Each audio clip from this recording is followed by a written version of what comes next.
All right, welcome to this special edition of the Masters in Motion podcast. It's breaking news is what we've got here, Rick. We're going to interrupt our scheduled podcast for the next 3 weeks, and on Thursday nights, we'll try to do these brief, although who knows? We say brief, but I know when you and I get talking, we can get going. But the CrossFit Open started today worldwide, and 24.1 has been announced, and you and I have been chewing on it all day, thinking about it, and we are here to unveil the ultimate strategies and everything that anyone would ever need to know about this from our just years of wisdom. Is that fair, Rick, or am I overselling it? I'll go with it, but I'll tell you, I have for years watched open prep videos from anybody I could get a hold of. I mean, from about like 7 o'clock at night through 10 o'clock. When the workouts were released later, when they were released at, 8 o'clock Eastern, 5 o'clock? Yeah. I remember that. So the prep videos wouldn't come out till a lot later at night. And I would hold on, just waiting for it. I never thought I'd be talking about it with you, but hey, full circle. Isn't that crazy? We've paid our dues. It's okay.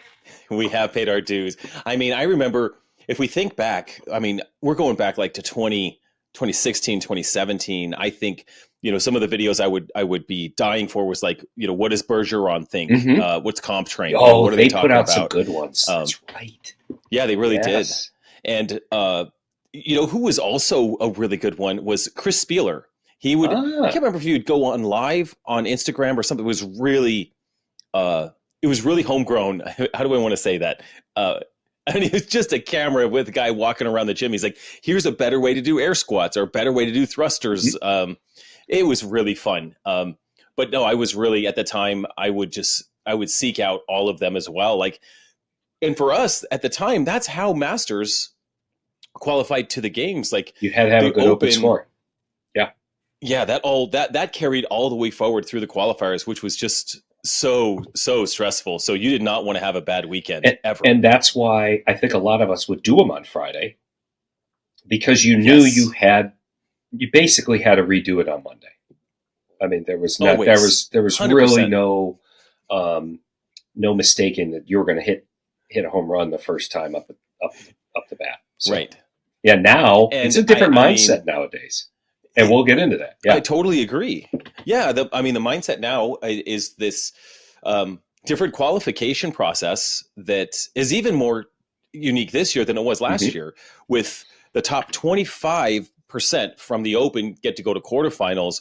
Boy, that releases some pressure for some to get to quarterfinals. So I know for you, I think you said you're doing the Open with class tomorrow. Yep, that's what fits my schedule. As am I on a Friday Night Lights class, and it's let's go and have some fun. We're gonna suffer, it's gonna hurt, but we can have fun and not have a sterile environment, right?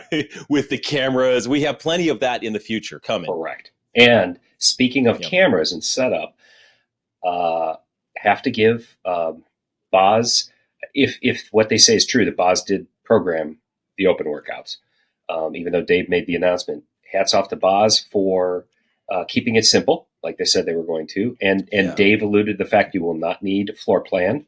Can't get any simpler than a dumbbell on the floor. I mean, how classes want to organize people and stagger folks and give everybody space is up to them. But you certainly don't need to be running to the hardware store tonight to buy a bunch of tape for this week. So I'm really not this. We might have that in the future. But thank goodness we don't have it for the Open.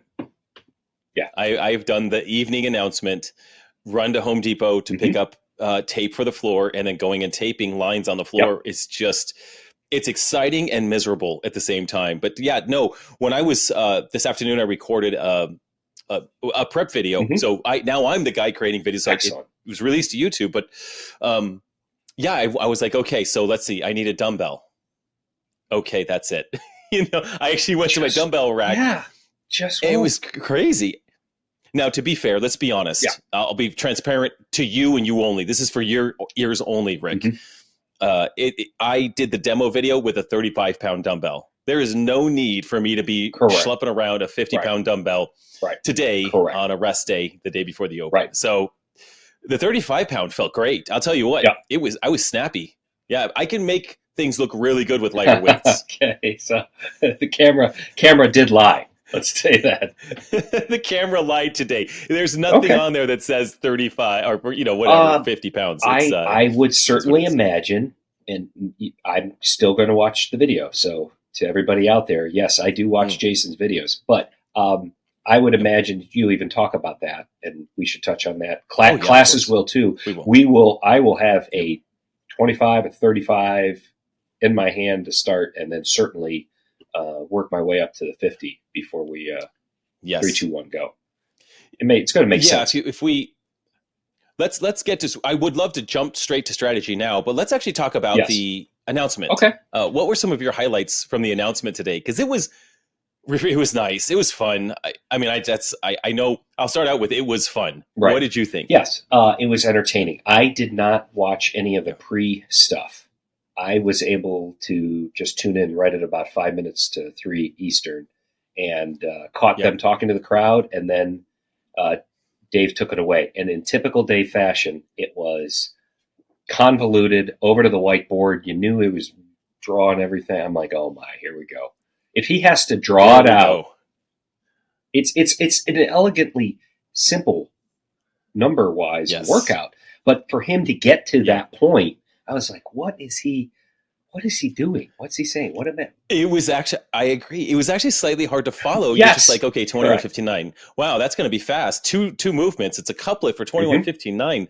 That's going to be a barn burner. But what if? He's like, well, what about 21? What if? Yeah, right. And you're like, okay, so yeah, that'd be interesting. And then you're like, oh, okay, quadruple the 21:59. Okay, that sounds more like it. Yeah. That sounds more ominous, challenging, awful. And none of us do single dumbbell snatches without switching our hands. We never do that. We do pistols on one leg. So props for that. However, you're right. I mean, maybe 5. I've done fives, just something like that, but not for sets of 21. So this will be something. Yeah. It will be something. I'll tell you what you didn't miss, or what you missed, but was a little bit silly. So, they're doing the golden barbell.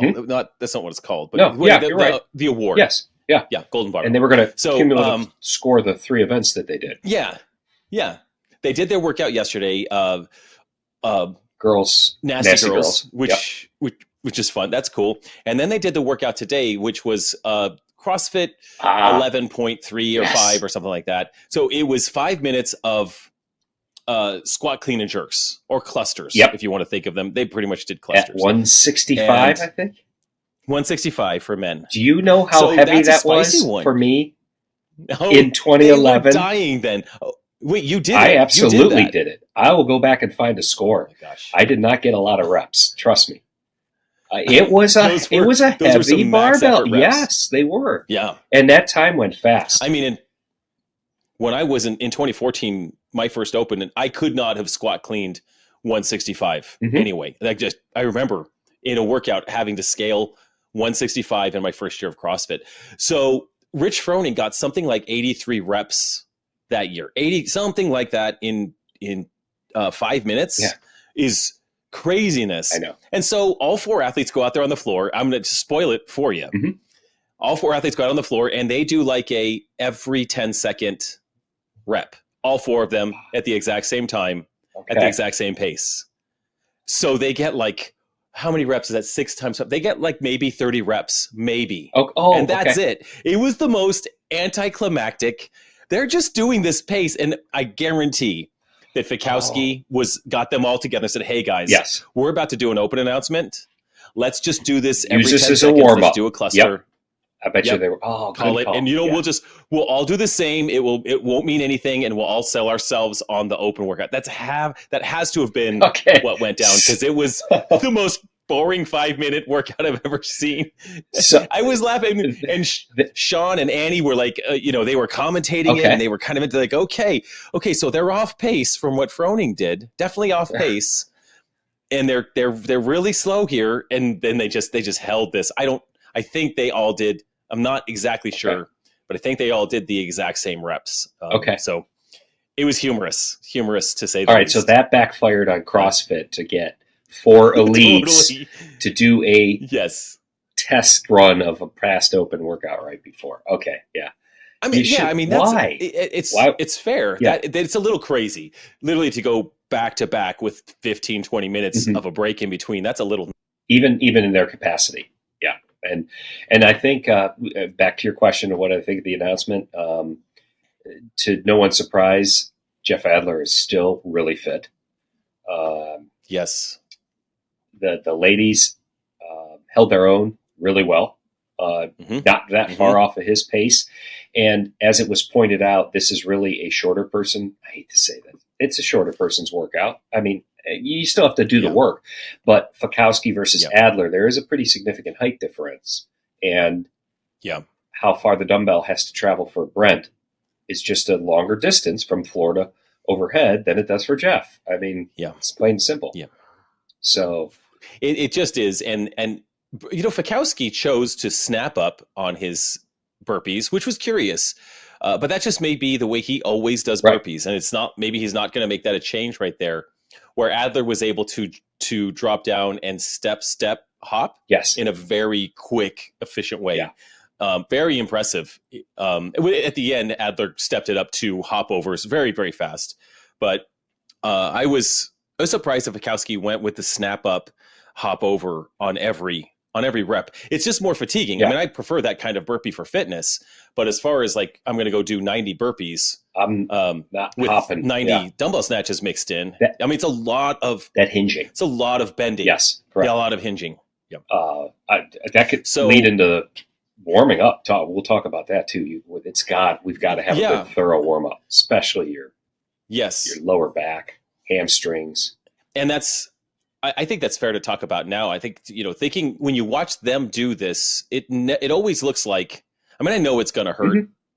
We're smart enough. We've done this long enough to know it's going to hurt. But when we look at that pace, that's a wonderfully aggressive pace to be able to watch on the screen there. And then thinking like, gosh, it doesn't look like it doesn't look that fast. I mean, it looks like they could go faster, but then you think about, you and I did about 170 burpees last Saturday, something like that. Actually, it was exactly 170.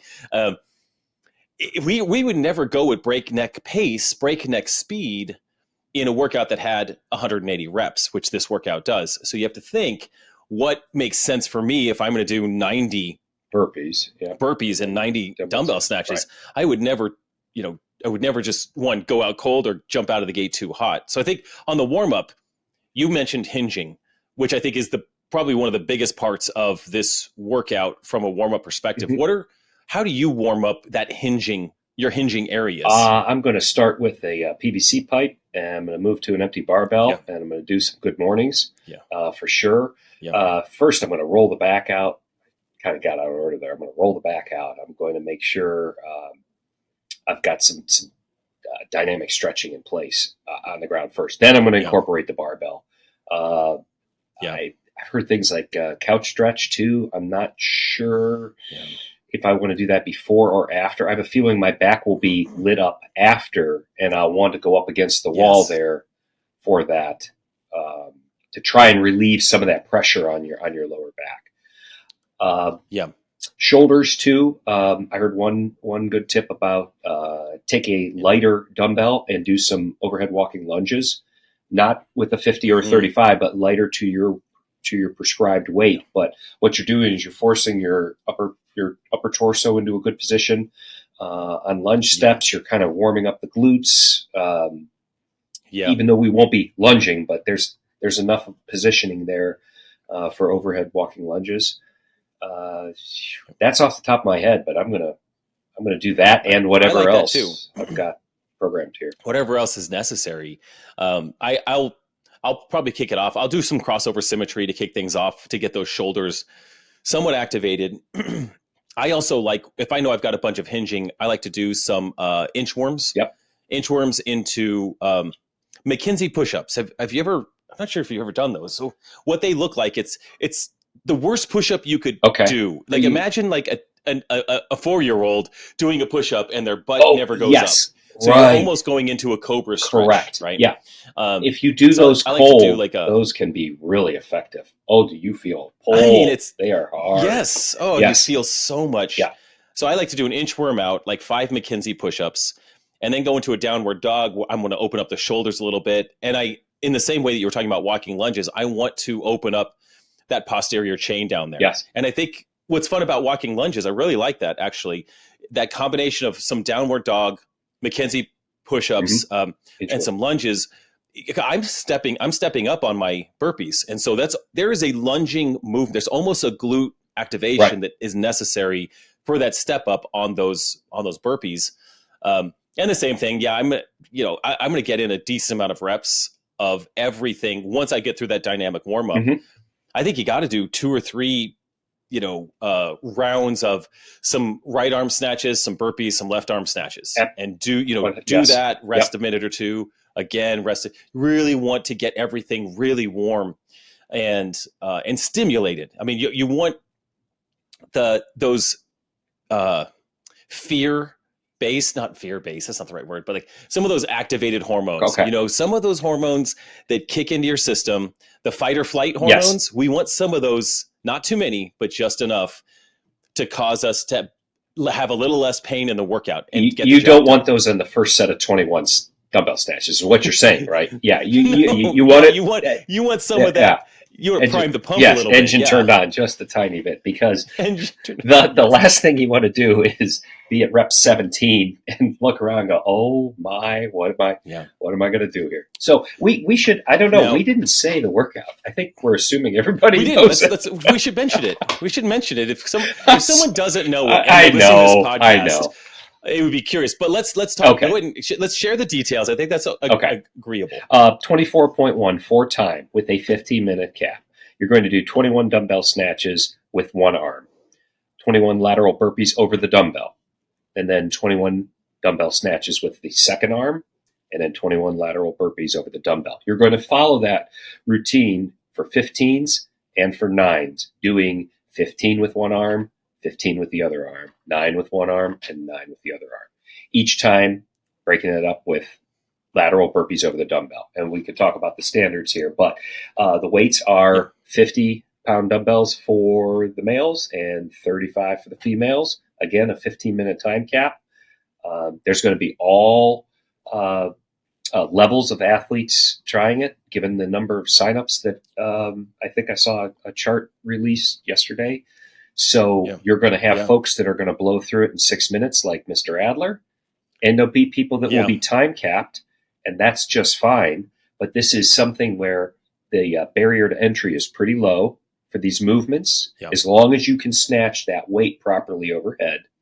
But the barrier to entry into playing this is pretty open, given that we've started other open workouts in years past with like ring muscle ups or something like that. So Castro succeeded. Boz succeeded in this one. And it's smart. It's smart that they do it this way. Really, it should be inclusive. And this is a heck of a test. Oh yeah, we're not out there playing patty cake. No, this is hard work. I will go to bed tonight thinking about this, like I always do each open workout. I'll be like, every time. I don't want to do this. And it's as far as movement standards, I think it's pretty cut and dry. We want a dumbbell locked out overhead, right? Vertically, hips, knees, ankles, shoulder, dumbbell, all in alignment.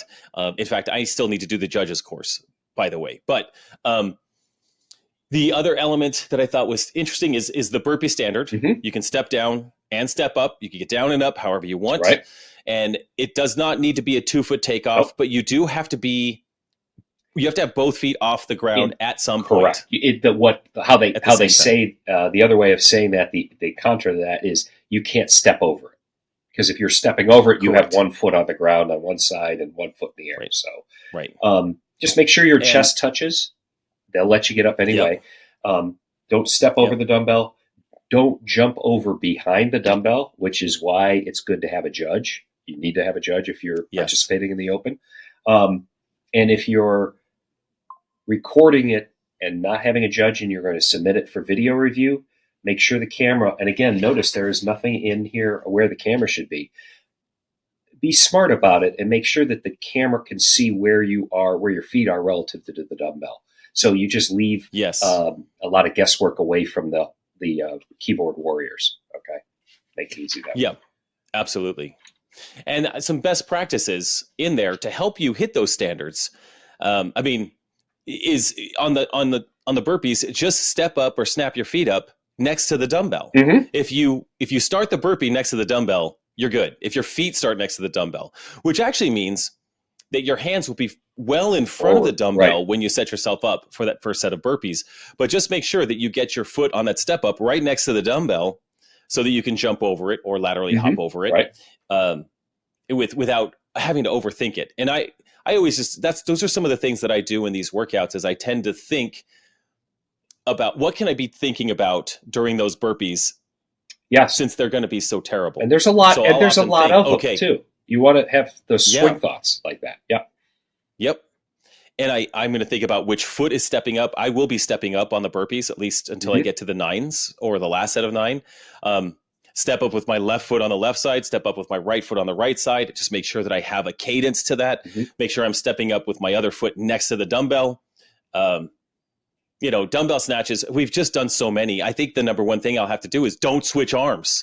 I have to remind myself, don't switch arms. Yes, it's going to be, hang on. When you're up at the top and you're locked out, it's just habit now to go up top and to reach for it up overhead, since they have said they don't care if you switch overhead.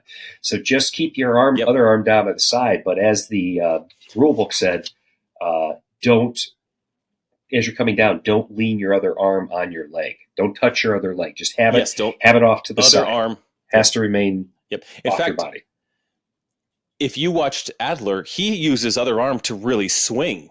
Like he used his other arm as a counterbalance. I have to go back and see when the dumbbell was down towards the ground, his other arm was way up high behind him. Oh. And as he came up, his opposite arm was in front of him. So he was using that big old giant bicep, that arm. He's got some weight to it, but using that as a counterbalance on that, I thought was a really nice little technique.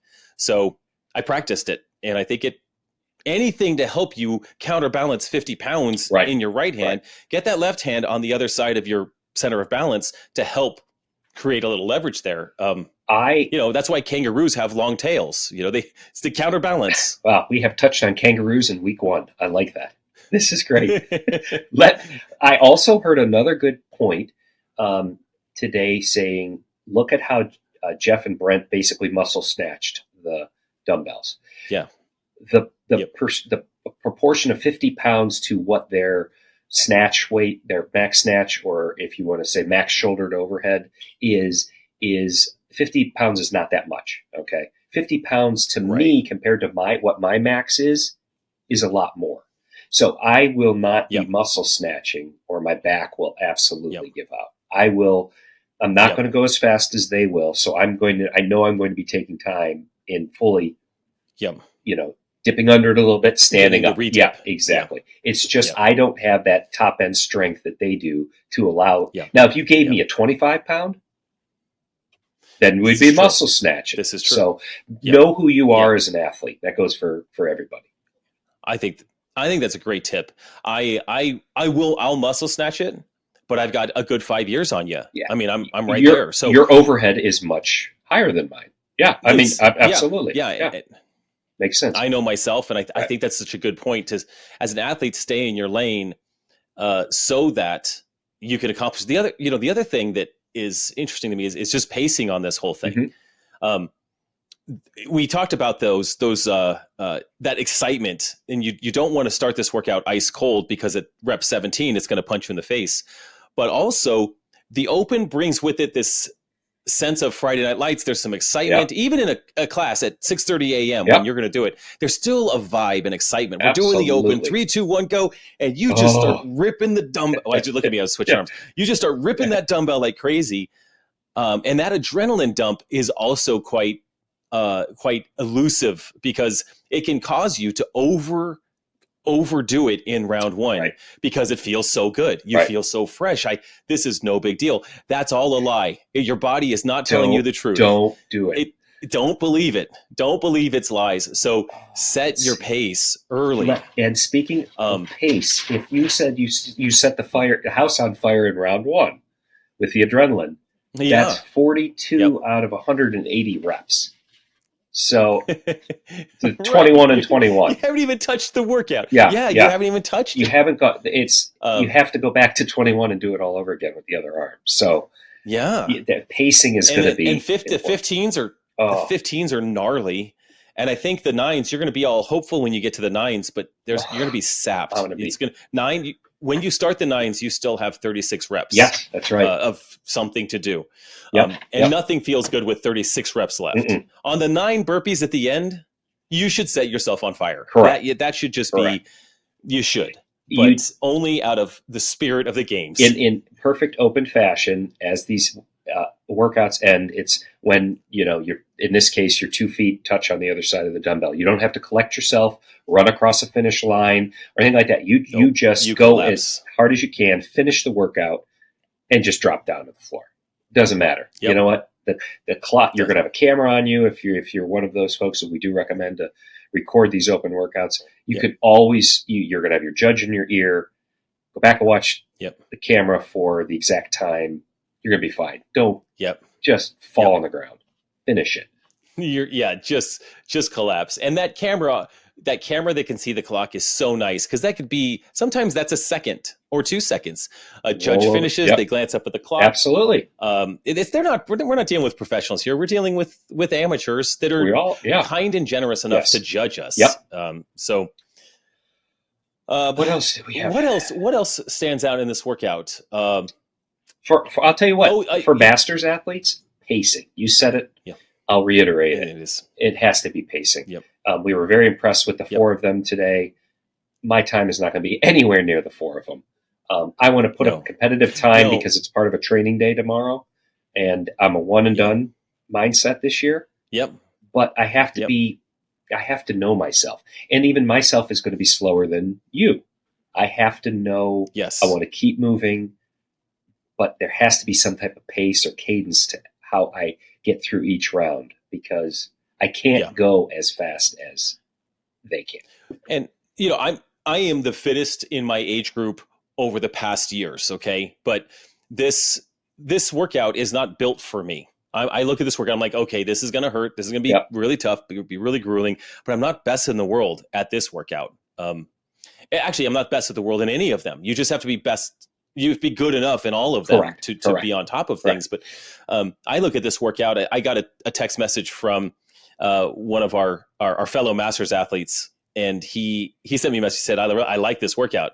And I said, I bet you do. It's as if this was built for you. Like this is so your jam right here.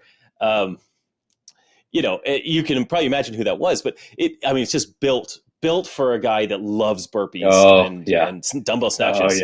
Oh yeah. We had a workout at Legends, the Legends Championship that had some feelings like this. It was different at dumbbell snatches and goblet squat, but it had burpees and dumbbell snatches mixed into that. And some people are just built for that. Mm-hmm. I'm not. I'm just not that fast at burpees, and they really tax me. They really they really beat me up. So I have a goal. I'll call my shot. Yeah. Off the air, I'll call my shot with you off sure. the air. Excellent.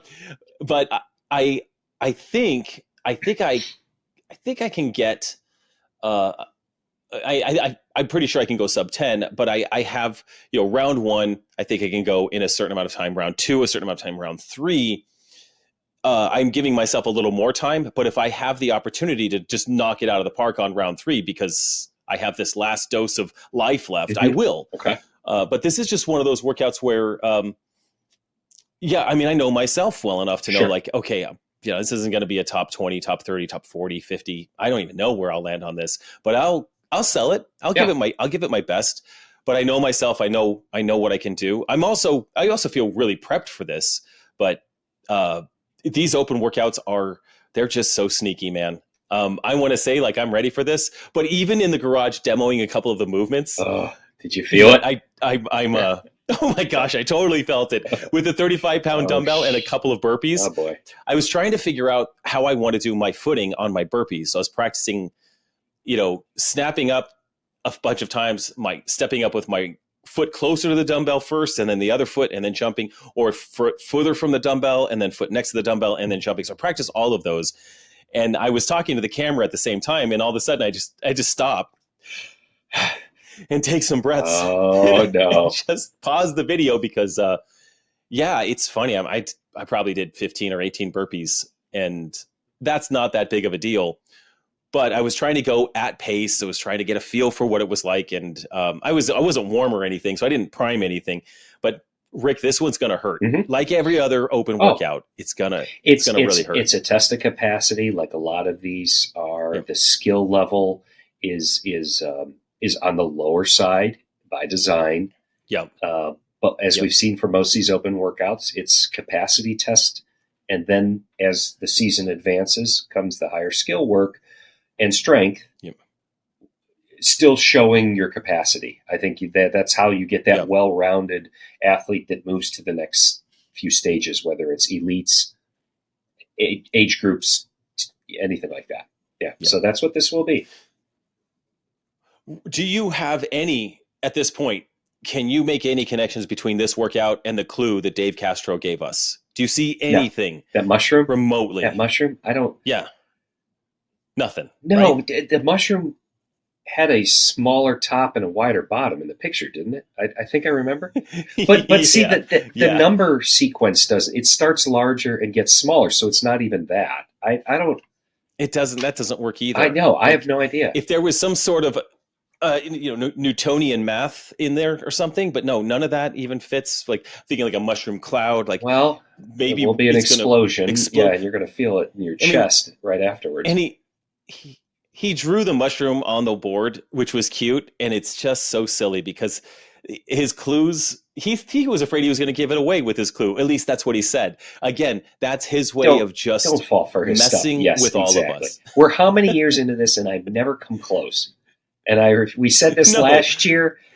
You and I did. I'm not going to fall for it again. Yeah. So no. But it's entertaining. It's entertaining. I was excited all day to get into it. I'm excited now that we're already started. And I don't know about you, but I get that a little bit of anxiety, not anxiety, excitement and anxiety, I guess. Once we crack open that first open, once you're done at 6:30 tomorrow morning, and you text me as I'm getting out of bed, your score.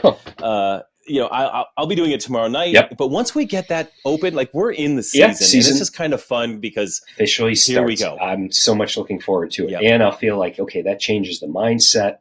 We're continuing to train like almost every age group athlete is, but now once a week you've got to put a score down. It has to be validated. Right. I think with this, for those that are looking to qualify to quarterfinals, the biggest risk in tomorrow's workout is not getting that score entered by Monday night, because you will be fine. Put a good effort in, don't get hurt, and move on. Yep. Plain and simple. Yeah. And ideally, this is one of those workouts that everyone can do a one and done. That's the ideal situation, but there's nothing wrong. We all talk about one and done. It's a stamp of pride now. We're one and done soldiers. Right? I used to really look at people like that and go, how do they do that? And now, I'm like, last year, I'm like, I didn't redo a thing. Me too. I'm that guy. I'm not retesting. I mean, unless it's just a disaster, I'm not retesting. Something would have to go really wrong. Some sort of failure. Yeah. But if someone does want to retest, they just, this is their year where they're fighting to get into that top 25%, and their life, and that's what it's there for. Their life is on the line for it. Yeah, you go for it. And we encourage, do it again. So that means do the workout tomorrow. Know what it feels like. Go in with a strategy. Reflect back upon it when you're done. Recover. Good recovery. Rest. Do all the things that you need to do, like you say. Eat your food. Do your recovery. Do your training. Sunday is a lighter day. Sleep. Then Monday, rework the plan. Know what didn't work on Friday. Ask somebody a favor to judge you again, and burn and the do house it. down, because you're right. If this is your Yep. entry into that 25%, this is very important. And by all means, you've got 4 days. Use them. You do. Use them. And it's no fun. You and I have both retested historically. It's one of the hardest things, knowing what you're about to go through and then doing it again. I mean, you just did it, and now you're gonna go, chew on broken glass again, because you know what it feels like. Okay. But it's okay to do that. Right, It's right. okay. And if you just blow it, like, let's say you don't listen to any of our advice about pacing tomorrow night, and you just go so hot out of the bag that you're laying on the floor in your set of 15s. You just can't move. Yep. We've all played dead on burpees before. Yes. Yeah. That's it. You got down on one of those burpees and it was just too much. It was just too much to get back up. Yep. You can always give it another go, and no one is going to shame you. I have been in the Monday position before, where I've done the math, done the homework, tried to figure out what pacing I had to be. Halfway through whatever it was, I'm like, I'm way off pace, and I've stopped. And I've been like, it's just not. It's the worst. It's not going to work. The worst too. Or you've got 30 seconds to go, and you need to squeeze out, I don't know, a few more reps, and I'm down to 10 seconds left. I have a chance to get one more rep, and all said and done, dust settles. I did all that work for one more rep. Back in that day when the open counted a little bit more for AGOQ, that one rep moved you up hundreds of places. Yeah. Hundreds of places. Yep. I did that. I'll tell you, just my worst retest ever was 2019. Well, was it the workout that had 19 wall balls, 19 calorie row for a certain amount of 13 minutes or something? Might have been the first one, right? Yeah. I did it. And I retested that one on the Monday. And I killed myself on the retest, and I got one more wall ball, one more rep. But that counts. But I was outside. I was laying on the ground outside, 20 degrees out in Colorado, laying on the ground, almost devastated, so disappointed in myself. Absolutely. I got one more rep in a wall ball, and when there's hundreds and hundreds and hundreds of reps, that one extra rep didn't mean anything, but I suffered so bad and for it. It almost put you in a deficit on Tuesday for the whole week. And then my intensity account was empty. And then you have to, I think that was week 1, if I'm not mistaken, because then you've got to get ready for. You're like, oh my gosh, I've got more weeks to go, and I'm laughing through your description, because I think I've heard Boz on a podcast say that might have been one of the ones where after that workout, they really realized from a safety perspective, they had to do more with floor plans, because people got so out of control. They did wall balls within a foot of the rower, or straddled the rower at times. And there were outtakes. Somebody compiled a list of bloopers. People were tripping over walls, over the rowers. Balls would hit the rower and break it. I mean, it was a disaster that year. And I think that's where they said minimum safe distance. And then we went way too far. Yeah. And you had to, maze to get to piece of equipment A and back to B. Sure. Yeah. They've gone, they've swung the pendulum at times, the overcorrection. Yeah. Your workout. What did Glassman say? Men will die for points. And that's true. Put themselves in harm's way for a point. Crazy stuff. Good. I'm glad you brought that up. Well, good luck to you tomorrow. Good luck to you. You'll be hearing from me early. Good. We'll try that. Well, set a good bar, and I'll do my best. Give me a target to shoot for. And to the rest of our listeners, good luck on the Open this weekend. Yes. Enjoy it. Have fun. We're in a sport that allows us, or gives us the opportunity to do something like this in a community that's worldwide. And it's really, really a magnificent thing. And just know, we all get to do it together. We're all suffering. And, cheers to CrossFit and Boz and Castro. This one's beautiful, elegant, simple, and just devious. Like saying hello to a scorpion. Yeah, totally. And it's going to sting. Yep. You got it. All right, guys. Take care. Well, thanks for listening. We'll see you guys next week. Bye-bye.